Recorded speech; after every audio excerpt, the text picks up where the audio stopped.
스텐달이라는 신학자가 있는데요. 마태복음 1장과 2장을 연구하면서 논문을 발표했는데, 마태복음 1장은 예수는 누구인가, 마태복음 2장은 그리스도는 어디로부터 오셨는가에 대한 질문에 답을 제시한다고 논문을 발표한 적이 있습니다. 신약 성경의 문을 여는 마태복음 1장 1절, 중요한 말씀이겠죠? 이렇게 시작을 합니다. 아브라함과 다윗의 자손 예수 그리스도의 계보라. 신약 성경은 예수 그리스도의 계보로 시작하고 있습니다. 계보란 단어가 나오고 있는데요, 헬라어로 비블로스, 게네세우스라고 합니다. 자, 먼저 비블로스를 말씀을 드리면, 비블로스는 일반적으로 헬라 문화권에서 책을 가리키는 단어이고요, 게네세우스는 시작, 기원을 의미하는데 공동 번역에서는 족보로 사용하고 있기 때문에 마태복음 1장 1절부터 17절, 우리가 함께 읽은 오늘 본문의 기록은 예수 그리스도의 기원, 다시 말하면 메시아의 족보에 대한 내용이라 말할 수 있습니다. 질문을 던져보겠습니다. 마태는 복음서를 기록하면서 왜 족보에 대한 기사를 다루는 것일까? 성서학자들은 마태가 유대인들을 대상으로 이 복음서를 기록한 것으로 이해하고 있습니다. 아마도 유대인이 아닌 우리와 같은 이방인들이 마태복음 1장에 나오는 족보를 읽으려면 인내가 필요하다고 생각이 됩니다. 왜냐하면 낯선 이름의 나열이고 우리와 아무 상관없는 사람들의 그 족보 이야기를 읽을 때는 참 인내가 필요합니다. 하지만 유대인들에게 족보는요, 가문의 대가 이어지는 계보 이상의 의미를 가지고 있습니다. 유대인들이 족보를 중요하게 여기는 이유가 있는데요, 이스라엘 역사에 흐르는 계보에는 하나님의 언약이 담겨 있고, 특히 메시아를 기다리는 유대인들의 민족적 소원이 족보 속에 담겨 있기 때문입니다. 만약 구약이 예언한 대로 메시아가 오신다면 그는 아브라함의 자손이어야 되고요, 동시에 다윗의 혈통을 따라 메시아가 오신다는 것이 유대인들이 생각하는 상식이었고 확신이었습니다. 마태는 유대인의 속성을 이해하는 사람으로서 족보를 접촉점 삼아서 아브라함과 다윗의 자손으로 오신 예수가 구약의 선지자가 예언한 그리스도요, 하나님이 약속하신 메시아임을 밝히기 위해 오늘 계보의 이야기로 시약 성경을 시작하고 있습니다. 마태복음 1장에 나오는 그리스도의 계보 특징을 잠깐 말씀드리면, 이 계보를 기록한 마태의 의도를 읽을 수가 있습니다. 첫 번째 특징, 마태는 아브라함부터 그리스도로 오신 예수까지 총 42대 14대씩 3기로 나누어 족보를 기록하고 있습니다. 17절 말씀이 여기에 해당되겠죠. 성서학자들은 아브라함부터 그리스도까지 42대의 계보를 연구하면서, 자, 이제 잠깐 9절 봐주시고 계실까요? 9절 보시면 우시아는 요담을 낳았다는 기록이 있는데요, 이 우시아와 요담 사이에 아하시야, 요아스, 아마시아 세 왕의 이름이 빠진 것을 성서학자들이 발견했습니다. 이것은 마태가 그리스도의 계보를 기록하면서 아브라함부터 그리스도까지 이 42대의 계보를 14대의 구조를 맞추기 위한 이 마태의 의도적 생략으로 성서학자들은 해석을 합니다. 이에 대한 이야기는 좀 이따 좀 자세히 말씀드리겠습니다. 두 번째 특징, 마태가 기록한 족보는요, 이스라엘 왕의 계보라고 말할 수 있습니다. 누가도 복음서에 족보 이야기를 기록해 놨죠. 마태는 이스라엘 왕의 계보를 기록한 반면에 누가는 그렇지 않음을 오늘 본문 6절과 누가복음 3장 31절을 비교하면 금방 알 수 있습니다. 자, 6절에서 마태는 다윗의 아들로 솔로몬을 언급하고 있죠. 이후에 르호보암으로 이어지는 이스라엘 왕의 계보를 기록하여 그리스도로 끝이 나고 있습니다.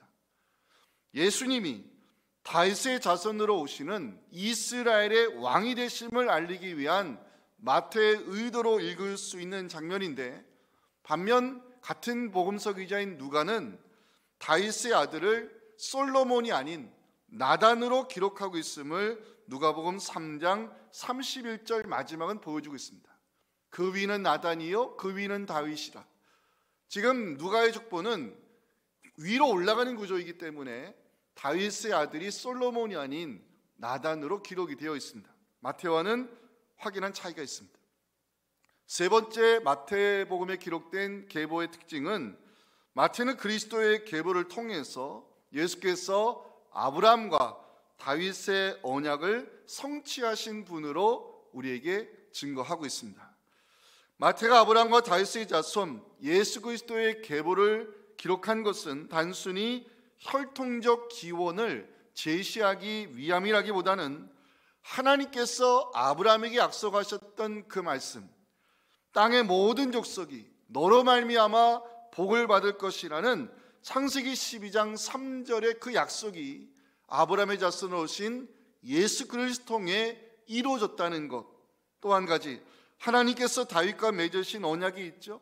내 집과 내 나라가 내 앞에서 영원히 보존되고 내 왕위가 영원히 견고하리라는 그 약속의 말씀이 다윗의 자손으로 오신 예수 그리스도를 통하여 성취되었다는 사실을 마태는 계보를 통해 보여주고 있습니다. 네 번째 특징, 마태가 기록한 족보에는요 여인들이 등장하고 있다는 것입니다. 3절 보시면 다말이 나오죠. 5절에는 나합과 룻이 나옵니다. 6절에는 우리아의 아내 밧세바가 등장합니다. 유대인들의 족보에 여인이 등장하는 것은 특이한 일이라 말할 수밖에 없습니다. 하지만 여기에는 마태의 의도가 숨겨져 있습니다. 마태가 그리스도의 계보에 등장시키고 있는 여인들 모두 이방 여인이라는 공통점을 가지고 있습니다. 마태는 유대인들에게 왕으로 오신 예수, 언약의 성취자로 오신 그리스도를 증거하는 동시에 이스라엘뿐만 아니라 이방인의 구원자로 오신 예수님, 즉 복음을 전하기 위해 의도적으로 이방인들의 여인을 예수님의 족보에 등장시켰다고 해석할 수 있는 부분입니다. 마지막 다섯 번째 특징, 마태는 계보를 통해서 새로운 시대가 시작이 되었음을 알려주고 있습니다. 자, 이제 17절 보시겠습니다. 그러니 모든 대수가 아브라함부터 다윗까지 14대요, 다윗부터 바벨론으로 사로잡혀갈 때까지 14대요, 바벨론으로 사로잡혀간 후부터 그리스도까지 14대더라. 42대의 족보가 3기로 나누어져 있죠. 근데 1기, 2기, 3기에 등장하는 그 마지막에 언급된 인물은요 새로운 시대의 시작을 알리는 역할을 감당하고 있다는 것입니다. 예를 들어서 자 17절 1기부터 말씀 띄워놔 주세요. 17절, 믿음의 조상 아브라함부터 시작해서 다윗까지 끝나는 것이 1기인데, 이 마지막에 언급된 다윗 시대에 와서 이스라엘 왕조 시대가 열리고 있음을 보여주고 있습니다. 그 다음에 11절에 보시면 여고냐라는 인물이 등장하죠. 오늘 본문 11절에 바벨론으로 사로잡혀 갈 때에 요시야는 여고냐와 그의 형제들 나으니라. 2기 족보에서의 마지막 인물이 여고냐인데, 이스라엘 왕조 시대가 끝나고 바벨론 포로 시대가 시작됐음을 알리는 인물이 여고냐입니다. 마지막 17절에 가시면 그리스도가 이제 언급이 되면서 바빌론으로 사로잡힌 후부터 그리스도까지, 이 그리스도가 3기 42대 족보의 마지막 인물로 등장하는데, 예수가 오심으로 바로 하나님의 나라 새로운 시대가 시작되었음을 마태는 우리에게 이 족보를 통해서 보여주고 있습니다. 오늘 예수 그리스도의 계보 좀 자세히 살펴보면서 함께 은혜를 나누기 원합니다. 첫째 메시지 중요합니다. 같이 읽겠습니다. 시작. 예수 그리스도의 오심은 구약의 예언이 성취되었다는 사실을 보여주고 있습니다. 신약성경의 첫 구절 마태복음 1장 1절은 아브라함과 다윗의 자손으로 오신 예수를 소개하며 족보 이야기를 시작하고 있습니다. 마태는 예수 그리스도가 아브라함과 다윗의 자손으로 오신 혈통적 기원을 제시함과 동시에 예수님의 오심으로 아브라함과 다윗의 언약이 성취되었다는 사실을 보여주고 있습니다. 사도행전 3장 25절은요, 유대인 출신 사도 베드로가 그 당시에 예수 그리스도를 어떻게 이해하고 있었는가를 보여주는 중요한 자료입니다. 함께 읽어보겠습니다. 시작. 너희는 선지자들의 자손이요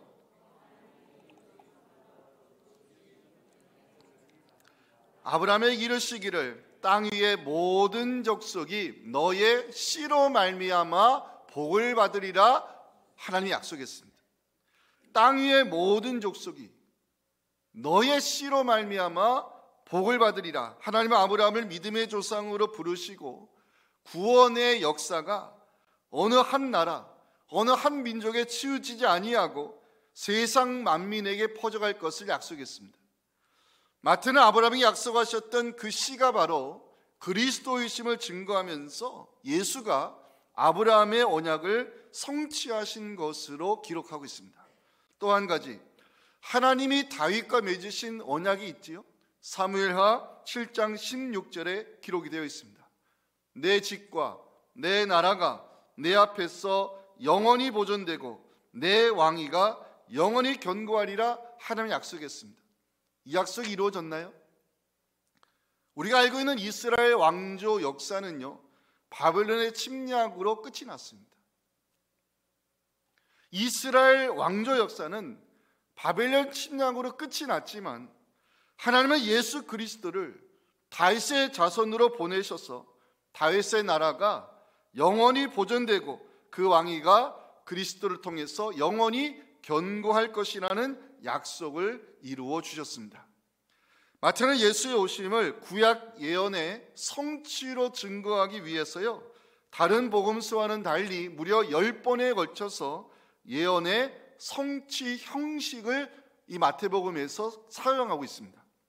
마태복음 전체를 보면 10번에 걸쳐 구약의 예언이 이루어졌다는 기록이 있는데요, 제가 아까 말씀드렸죠.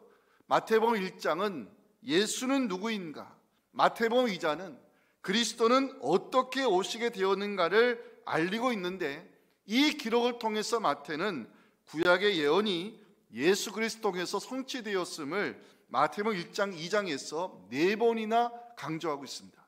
마태복음 1장 22절 23절, 이 모든 일이 된 것은 주께서 선지자로 하신 말씀을 이루려 하심이니 이르시되 보라, 처녀가 잉태하여 아들을 낳을 것이요 그의 이름은 임마누엘이라 하리라 하셨으니 이를 번역한즉 하나님이 우리와 함께 계시다 함이라.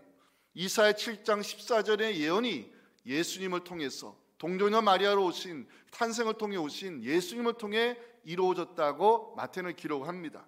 두 번째 말씀, 마태복음 2장 5절 6절, 예수님의 탄생지에 대한 예언입니다. 이르되 유대 베들레헴 이오니 이는 선지자로 이렇게 기록된 바 미가 선지자입니다. 유대 땅 베들레헴아, 너는 유대 거울 중에서 가장 작지 아니하도다. 내게는 산 다스린 자가 나와서 내 백성 이스라엘의 목자가 되라면서 미가 선지자의 예언대로 예수님이 베들레헴에서 탄생되었음을, 그 예언이 성취됐음을 마태는 보여주고 있습니다. 세 번째 자료, 마태복음 2장 15절입니다. 헤롯이 죽기까지 거기 있었으니 이는 주께서 선지자를 통하여 말씀하신 바 애굽으로부터 내 아들을 불렀다 함을 이루라 하심이라. 예수님 아기 예수 때 헤롯의 위협으로 애굽으로 피난 가셨다가 헤롯 죽고 다시 돌아왔죠. 이 모든 과정이 다 구약의 예언이 성취되었음을 마태는 보여주고 있습니다. 마태는 예수의 오심으로 아브라함과 다윗에게 주신 언약의 말씀이 성취가 되었고요, 예수는 구약의 선지자를 예언한 약속하신 메시아이심을 선포하고 있습니다. 예수의 오심으로 구약의 예언이 이루어졌다는 사실을 보여주는 결정적 증거가 오늘 본문에 있습니다. 2절입니다. 함께 읽겠습니다. 시작. 아브라함이 이삭을 낳고 이삭은 야곱을 낳고 야곱은 유다와 그의 형제들을 낳고, 우리가 상식적으로 알고 있는 야곱이 낳은 12아들의 장자는 루벤입니다. 하지만 마태는 야곱은 유다와 그의 형제들을 낳고 이렇게 기록하면서 그리스도의 조상으로 유다를 내세우고 있습니다. 이것은 창세기 49장 8절과 10절에 나오는 야곱의 예언이 유다의 자손 예수 그리스도를 통해서 성취되었다는 것을 보여주는 증거로 해석할 수 있습니다. 야곱의 예언입니다. 유다야, 너는 형제의 찬송이 될지라. 내 손이 내 원수의 목을 잡을 것이요 내 아버지의 아들들이 내 앞에 절하리로다. 규가, 이거는 지도자의 지팡이를 뜻합니다. 규가 유다를 떠나지 아니하며 통치자의 지팡이가 그 발 사이에서 떠나지 아니하기를 실로가 오시기까지 이르리니 그에게 모든 백성이 복종하리로다. 마태는 그리스도의 계보를 통해서 우리에게 세 가지 메시지를 전해주고 있습니다. 첫 번째는 언약의 계보가 끊이지 않았다는 것입니다. 여러분들, 오늘 본문 우리가 함께 읽었잖아요. 오늘 본문에서 제일 많이 나오는 단어가 뭡니까? 맞춰보세요. 예? 그렇죠. 낙고란 단어입니다. 오늘 보면 2절에서 16절까지 가장 많이 나오는 단어가 낙고라는 단어입니다. 세다가 지루해서 세지 않았습니다. 낙고, 보통 어머니가 자녀를 낳을 때 헬라어는 티크토라는 단어를 씁니다. 여자가 결혼해서 아이를 낳을 때 그 낙고란 단어는 헬라어로 티크토라고 합니다. 근데 오늘 마태가 본문에 기록한 낙고라는 단어는요, 여자가 자녀를 낳을 때 쓰는 티크토가 아니라 겟나오라는 단어를 사용해서 그리스도의 계보를 이어가고 있습니다. 겟나오, 아버지가 자녀를 낳을 때 사용하는 것인데요, 특별히 가문의 대를 이어갈 아들을 낳을 때 사용하는 단어가 겟나오입니다. 마태가 겟나오라는 단어를 통해서 전하고 싶어하는 메시지가 있습니다. 언약의 계보가 끊이지 않았다는 것입니다. 이스라엘 역사는 아까 말씀드렸지만 바벨론 포로 시대 이후로 끊어졌다고 보는 것이 맞습니다. 하지만 마태는 겟나오, 이 단어를 그리스도의 계보에 사용하면서 언약의 계보가 끊이지 않았다, 이 메시지를 선포하고 있습니다.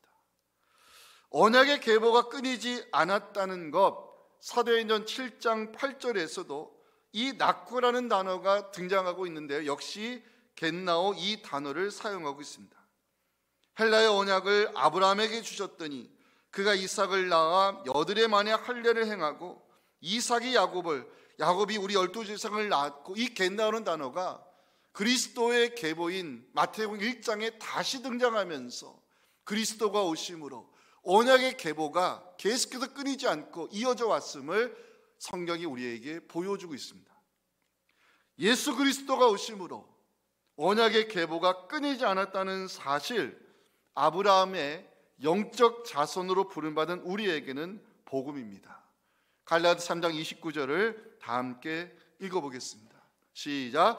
너희가 그리스도의 것이면 곧 아브라함의 자손이요 약속대로 유업을 이을 자니라. 아멘.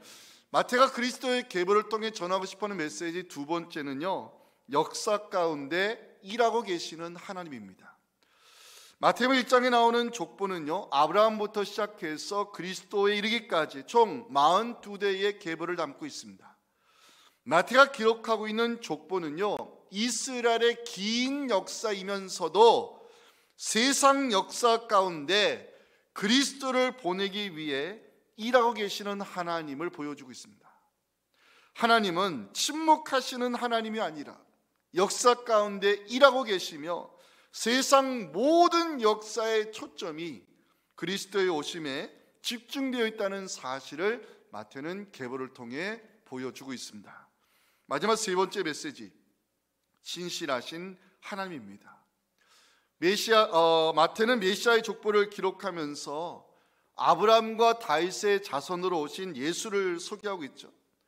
마태는 특별히 그리스도의 계보를 3기로 나누어 기록하고 있는데 그 의도를 살펴볼 필요가 있습니다. 우리 17절을 한 번 더 읽어보겠습니다. 시작. 그런즉 모든 대수가 아브라함부터 다윗까지 14대요 다윗부터 바벨론으로 사로잡혀 갈 때까지 14대요.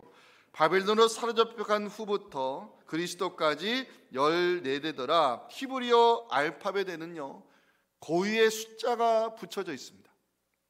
숫자를 통해서 의미를 전달하는 방식을 게마트리아 기법이라 부르는데, 마태가 그리스도의 계보를 14대로 끊는 이유는 약속하신 메시아가 오셨다는 그 사실을 선포하기 위함이라 해석할 수 있습니다. 마태는 그리스도의 계보에서 다윗의 이름을 무려 5번이나 언급하고 있는데요, 다윗의 자손으로 오신 예수님을 강조하고 있습니다. 자, 다윗이라는 이름, 아까 제가 숫자를 통해서 의미를 전달하는 방식이 게마트리아 방식이라 그랬잖아요. 그래서 히브리어 이 알파벳에는 모두 숫자가 부여되어 있습니다. 예를 들어서 제 이름이 하인택, 하자가 24번, 이응이 18번, 티귿이 22, 이런 식으로 히브리 알파벳에 숫자가 부여되어 있는데, 다윗이라는 이 히브리식 이름을 나열해서 게마트리아 방식으로 적용하면 그 모든 다윗의 히브리어 음가가 합하여 14가 됩니다. 마태는 복음서에서 예수님을 다윗의 자손으로 오신 메시아로서 여러 사건에서 증거하고 있습니다. 예를 들어 마태복음 9장 27절, 예수께서 거기에서 떠나가실 때 2명이 따라오며 뭐라고 소리 질렀습니까? 다윗의 자손이여 우리를 불쌍히 여겼어. 예수를 다윗의 자손으로 부르고 있습니다. 마태복음 15장 22절, 가나안 여자 하나가 그 지경에서 나와서 역시 소리를 지르는데 예수를 향해서 주 다윗의 자손이여 이렇게 부르고 있습니다. 마태는 그리스도의 계보를 14대로 끊어 기록하면서 특별히 다윗의 자손으로 오신 예수님을 증거함과 동시에 약속하신 메시아를 보내신 하나님의 신실하심을 보여주고 있습니다. 사랑하는 성도 여러분, 우리 하나님은요, 지금도 역사 가운데 일하고 계시는 하나님이심을 여러분 믿으시기 바랍니다. 우리 하나님 언약의 말씀을 반드시 이루시는 신실하신 하나님이심을 우리 모두 함께 민수기 23장 19절의 말씀을 함께 읽으며 우리의 믿음으로 고백하기 원합니다. 함께 읽겠습니다. 하나님은 사람이 아니시니 거짓말을 하지 않으시고 인생이 아니시니 후회가 없으시도다. 어찌 그 말씀하신 바를 행하지 않으시며 하신 말씀을 실행하지 않으시랴. 아멘. 오늘 마지막 메시지입니다. 같이 한번 읽어봅니다. 시작. 하나님이 보내신 예수 그리스도는 온 인류의 구원자이십니다. 아멘. 아까 제가 마태가 기록한 그리스도의 계보 특징 중에서 여인들이 등장하고 있다고 언급을 했잖아요. 메시아의 족보에는 총 5명의 여인의 이름이 등장하는데 그 중에 마리아를 제외시키고 다말, 라합, 룻, 바스야를 통해서 마태가 전하고 싶어하는 의도가 무엇인지를 살펴볼 필요가 있습니다. 자, 3절 보시면 다말이 등장하는데 이렇게 기록하고 있습니다. 유다는 다말에게서 베레스와 세라를 낳고 베레스는 헤스론, 헤스론은 람을 낳았다. 자, 다말 이방 여인입니다. 문제는 이방 여인인 다말이 창기로 변장을 해가지고 시아버지 유다를 유혹해서 성관계를 통해서 베레스와 세라를 낳았습니다. 5절에는 라합과 룻이 등장하지요. 좀 중요한 인물이니까 한번 읽어보겠습니다. 시작. 살몬은 라합에게서 보아스를 낳고 또 보아스는 룻에게서 오벳을 낳고 오벳은 이새를 낳고 라합 우리가 알다시피 가나안 여인으로 여리고의 기생으로 알려져 있습니다. 룻 유대인들에게 경멸의 대상인 모압 족속 여인으로서 구약에서 모압 족속은요 여호와의 총회에 들어올 자격이 없는 것으로 신명기 23장 3절은 기록하고 있다는 것이죠.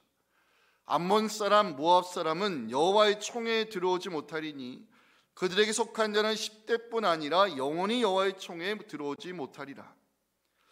마지막으로 6절에서 마태는 솔로몬의 어머니를 밧세바라 하지 않고 우리아의 아내로 기록하고 있습니다. 다윗은 우리아의 아내에게서 솔로몬을 낳았다. 마태가 밧세바를 우리아의 아내로 기록하는 이유가 있습니다. 우리아는 햇사람으로 밧세바는 햇사람의 아내이며 적어도 이방인 출신임을 보여주기 위한 마태의 의도로 읽을 수 있습니다. 생각해 보겠습니다.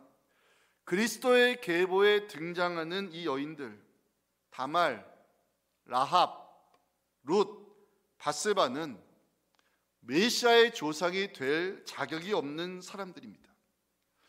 차라리 제가 성서 기자였다면 이 그리스도의 계보에 들어갈 여인들로서 아브라함의 아내 사라, 이삭의 아내 리브가, 야곱의 아내 레아를 넣었다면 보기는 좋았을 것 같습니다. 그런데 그리스도의 계보에 누가 들어가 있습니까? 시아버지와의 관계를 통해서 자식을 낳은 다말이 있고요, 여리고의 기생 출신 랍이 들어가 있고요, 여호와의 총에 들어오지 못하는 모압 출신 룻이 있고, 다윗과 가늠한 밧세바, 그리스도의 계보에 들어간다는 것이 이해가 되지 않습니다. 마태가 메시아의 족보를 기록하면서 여인들의 이름이 등장시키는 것도 특이한 일이지만 그 중에서도 자격 없는 여인들만 고르고 골라서 그리스도의 계보에 집어넣은 이유가 뭘까? 다말부터 다시 살펴보겠습니다.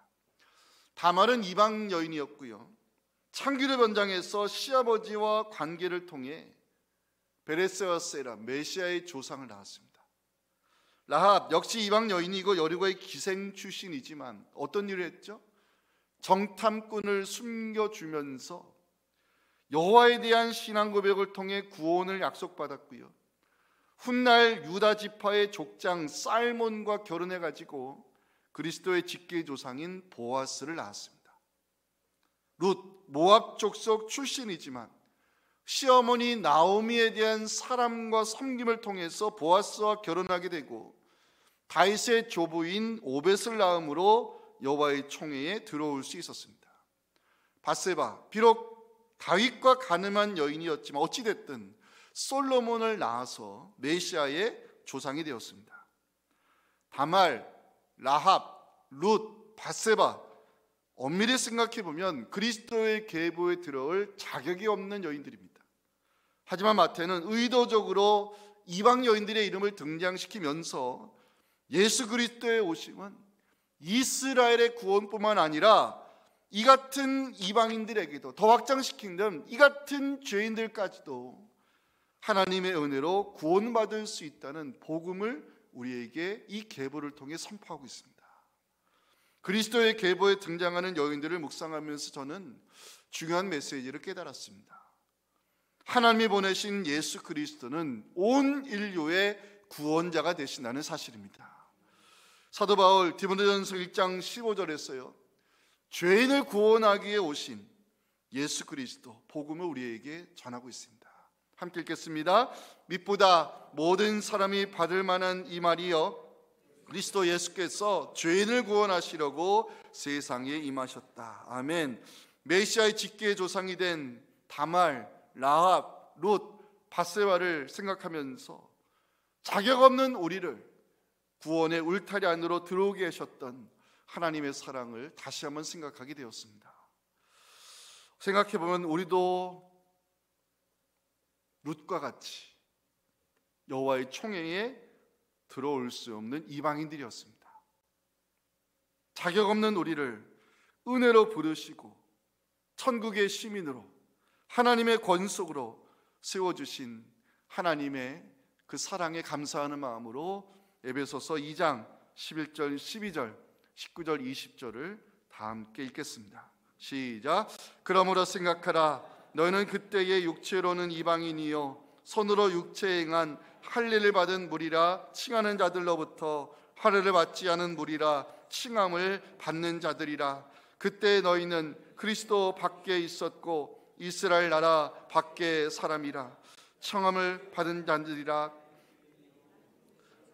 소망이 없고 하나님도 없는 자이더니 그러므로 이제부터 너희는 외인도 아니요 나그네도 아니요 오직 성도들과 동일한 시민이요 하나님의 권속이라. 너희는 사도들과 선지자들의 터 위에 세우심을 입은 자라. 그리스도 예수께서 친히 모퉁이 돌이 되셨느니라. 아멘. 예수 그리스도가 나의 죄를 대신하여 십자가에 죽으셨음을 고백할 때 예수 그리스도가 나에게 영원한 생명을 주기 위해서 부활의 첫 열매가 되셨음을 고백할 때, 예수 그리스도가 나의 유일한 구원이요 생명 되심을 믿을 때, 그 믿음으로 우리는 여호와의 총회에 들어갈 수 있는 것이고 구원의 계보에 들어갈 수 있음을 다시 한번 확신하시면서 주님의 오심을 소망하는 대림절, 우리의 구원을 위하여 이 땅에 오신 예수 그리스도를 다 함께 찬양하기 원합니다.